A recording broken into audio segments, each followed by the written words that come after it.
The woods whisper secrets, they always have. Secrets of the earth, of things that bloom and die, and of things that simply wait. And sometimes, just sometimes, when the silence stretches thin enough, those whispers become a symphony of dread. Tonight, we're venturing into a story where the silence wasn't just a sound. It was a hungry, lurking presence. A story of isolation, of things that shouldn't exist, and the chilling realization that some places aren't just empty, they're occupied. This is a true account, sent to us by a man we'll call Alex, a man who sought peace, but found something far, far worse. Alex was an architect, successful, but burnt out. The city, with its constant hum and relentless pace, had started to fray his nerves. He needed an escape, a place where the only sound was the wind through the trees, where the air tasted clean, and the only agenda was the rhythm of his own thoughts. He found it online, a small, rustic cabin nestled deep in the Pacific Northwest, miles from the nearest paved road. No cell service, just an old, crackly landline for emergencies. Perfect, he thought. A digital detox, a creative retreat.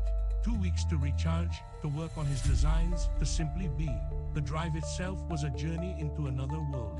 Paved roads gave way to gravel, then to a barely there dirt track, winding deeper and deeper into a cathedral of towering pines. The air grew cooler, thicker with the scent of damp earth and ancient wood. When he finally arrived, the cabin stood exactly as pictured, weathered, gray, an almost defiant silhouette against the sprawling green.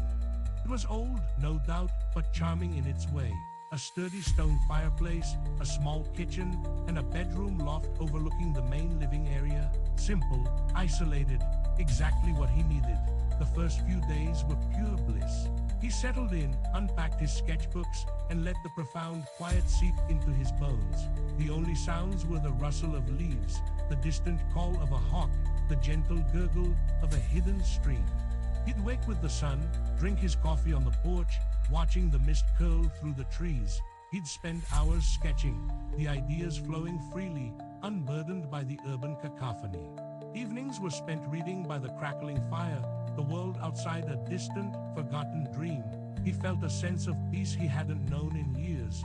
This, he thought, was healing. This was real. Then, things began to shift. Imperceptibly at first, like a shadow lengthening in his peripheral vision. It started on the fourth night. He was already in bed, the fire reduced to embers, the cabin steeped in an almost suffocating darkness. He heard it, a faint, rhythmic scratching, coming from outside, somewhere near the back wall, like claws on wood. He tensed, listened. It stopped. He told himself it was just an animal, a raccoon perhaps, or a squirrel. The woods were full of them. He closed his eyes, tried to dismiss it, but a sliver of unease had been planted. 2 days later, on a crisp, bright morning, he stepped out of his bedroom loft and froze. The heavy wooden front door, which he was absolutely certain he'd locked and bolted the night before, was slightly ajar. Not wide open, just a hair's breadth, enough for a sliver of cold morning air to snake its way into the cabin. A chill that had nothing to do with the temperature ran down his spine. He walked over slowly, pushing it closed. The latch clicked into place with a definitive thud. He stood there for a long moment, staring at it. Had he forgotten? He prided himself on his meticulousness. It wasn't like him. He chalked it up to a lapse, or maybe a strong gust of wind forcing the old latch. Still, the image of that open door lingered, an unwelcome thought. By the 10th day, the subtle shifts had become a prickling sensation. He was outside, sketching a magnificent old-growth cedar, utterly absorbed in his work. The air was still, quiet. Then, he heard it. Faint whispers carried on a breeze that wasn't there, just at the edge of hearing, indistinct, like voices struggling to form words. He paused, pencil hovering over the paper, listened intently. Nothing, just the rustle of leaves. He shook his head, blaming the isolation, the quiet playing tricks on his mind. But then, a few moments later, he heard it again, and this time, it sounded almost like his name. A hushed, drawn-out Alex whispered from somewhere in the dense undergrowth behind him. He spun around, his heart giving a sudden, violent lurch. He stared into the green wall of the forest, searching. Nothing, just trees. But the feeling of being watched, of unseen eyes tracking his every move, became a constant, unwelcome companion. The peaceful silence he'd craved now felt heavy, expectant, like the air before a storm. He started pulling the curtains shut earlier each evening, checking the locks twice, then thrice. Then came the night of the 12th day. He was trying to read, but his mind kept wandering. The cabin was utterly dark, save for the glow of his reading lamp. Then the scratching returned, not faint this time. It was louder, more deliberate, and it wasn't outside. It was coming from inside the walls. A frantic, almost desperate sound, like something trapped, trying to claw its way out. Then it moved. It migrated from the wall down, until it was directly underneath his bedroom window. Scratch, scratch, scratch. It sounded like bone on wood. He pulled the covers over his head, trying to block it out, his body rigid with fear. He told himself it was a mouse, a rat, but mice and rats don't sound like that. They don't move with such purpose. He barely slept, tormented by the relentless, unseen effort. The next morning, exhausted and jumpy, he saw them, muddy footprints, not faint, but clear, leading straight up to his porch, human-sized. But here's what made his blood run cold. They stopped abruptly at the edge of the porch, right where the wooden planks met the dirt. No footprints leading away. None. It was as if whoever, or whatever, made them had simply vanished into thin air. His breath hitched. He wasn't alone.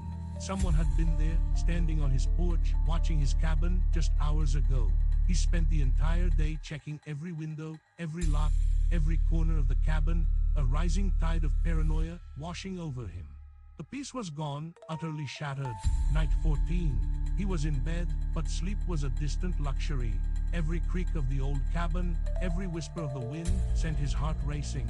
He lay there, tense, staring at the unseen ceiling. Then it happened. A clear, distinct tap, tap, tap on the window pane, right beside his head. Not a branch, not rain. It was precise, rhythmic, like a finger or a twig tapping on the glass. He froze. His blood turned to ice in his veins. He slowly, painstakingly, turned his head. The window was a black void, reflecting the faint light from his digital clock. Nothing, just the impenetrable darkness of the woods beyond. But he knew he heard it. He scrambled out of bed, heart hammering against his ribs, and rushed to the window, pulling back the curtain. He pressed his face against the cold glass, peering out. The night was absolute, a crushing blanket of black, not a soul, nothing. But a cold, knowing dread settled deep in his gut. The woods were not just watching, they were retching. He started to question his sanity. Was the isolation finally getting to him? Was he hallucinating? The thought was almost as terrifying as the events themselves. Then came the storm. It rolled in on the 15th night like a vengeful god. The wind howled through the pines, a mournful, banshee wail that shook the very foundations of the cabin. Rain lashed against the windows, a relentless drumming that drowned out almost everything else. The power flickered, plunged the cabin into darkness for terrifying seconds, then sputtered back to life. Alex was a coiled spring of raw nerves, every shadow a potential threat, every sound a harbinger of doom. He was huddled by the dying fire, clutching a heavy iron poker, his mind screaming at him to leave, to run, but the storm outside felt like another prison. Suddenly, a loud, guttural scrape echoed from downstairs, not the wind, not a branch. It sounded like heavy furniture being dragged across the wooden floor. Alex's breath hitched. He stood slowly, the iron poker feeling impossibly heavy in his trembling hand. He knew, with a certainty that settled like lead in his stomach, that he was no longer alone. He crept towards the narrow wooden stairs, the only sound the furious drumming of the rain and the frantic thump of his own heart. He descended into the gloom of the living room, poker raised, his eyes darting frantically. Nothing seemed overtly out of place. The old armchair was still by the fireplace, the coffee table still in the center. He took a shaky breath. Had he imagined it? Then he saw it. The heavy wooden front door, the one he had meticulously locked and bolted after the footprint incident, was wide open, swinging gently inward, letting in a gust of cold, rain-soaked air. His blood ran cold. He knew he had locked it. No, he had bolted it. He stumbled forward, fumbling with the latch, pulling the door shut with a frantic urgency. He threw the heavy bolt home, his hands shaking so violently he almost dropped the poker. As he turned from the door, his eyes swept across the room one last time, and then he saw it, in the deepest corner, by the unlit fireplace, where the shadows clung thickest, a shadow, a figure.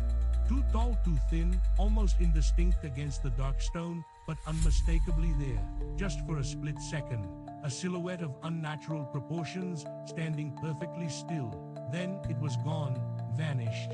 Alex was paralyzed. His mind screamed, but no sound escaped his throat. He wasn't alone. He was definitely not alone. Then the old landline phone, sitting on a small table in the corner, shrilled. It ripped through the roaring storm, an invasive, terrifying sound. Alex stared at it, frozen. Who would be calling this number, in this storm, in the middle of nowhere? He stumbled towards it, his hand reaching out, hesitant, as if the phone itself might burn him. He picked it up. Hello, his voice was a reedy whisper. On the other end, nothing, just a crackle of static, like distant thunder. He held his breath, straining to hear. Then a sound, a whisper, just barely audible above the static and the storm. A distorted, guttural whisper, and the words were his own voice, twisted, echoing from some impossible place. You shouldn't have come here. The line went dead. The phone slipped from his numb fingers, clattering to the floor. His blood ran colder than the Arctic wind. He heard it then, faint, rhythmic breathing, coming from the hallway leading to the stairs, not his own.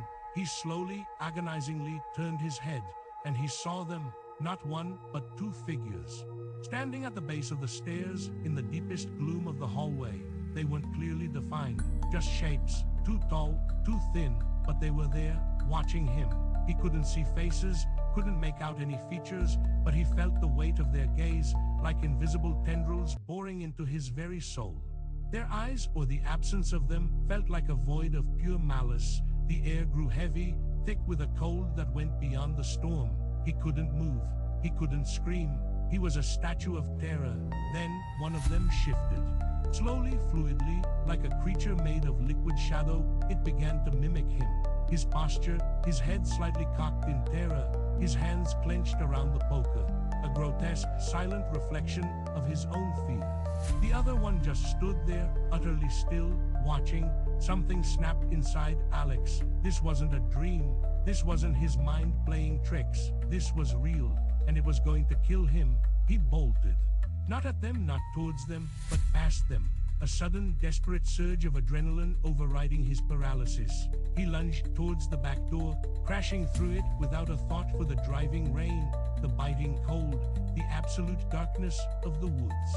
He just ran blindly into the storm-lashed forest, propelled by a primal, soul-shattering terror, the sound of that distorted whisper echoing in his ears, and the image of those mimicking shadows burned into his mind. He ran until his lungs burned, until his legs gave out, until he collapsed onto a muddy, unseen logging road. Hours later, somewhere deep in the desolate wilderness, soaked to the bone, shivering violently, on the verge of hypothermia, and teetering on the edge of a complete nervous breakdown. A passing logging truck, a rare sight at that hour, found him. The driver, a gruff but kind man, took him to the nearest small town. Alex tried to explain, to describe what he had seen, what he had heard. But his words came out as frantic, disjointed babbling. He sounded like a madman. He never went back for his things, not for his clothes, his sketches, his car. The cabin was later found exactly as he left it, the front door ajar. But no sign of forced entry, no signs of anything at all, just the pervasive silence of the woods. Alex lives in the city again now, miles and miles away from any forest, any isolated cabin. But he can't shake the feeling of being watched, the chilling memory of his own distorted voice, and the haunting image of those silent, mimicking figures at the base of the stairs. Every time it rains, every time the wind howls, he still hears the faint, rhythmic tap-tap-tap on his window, and he pulls the curtains tight, knowing that some things are better left undisturbed in the dark. The woods, he now knows, are always listening, always watching, and sometimes they send something out to play, sleep tight, or try to.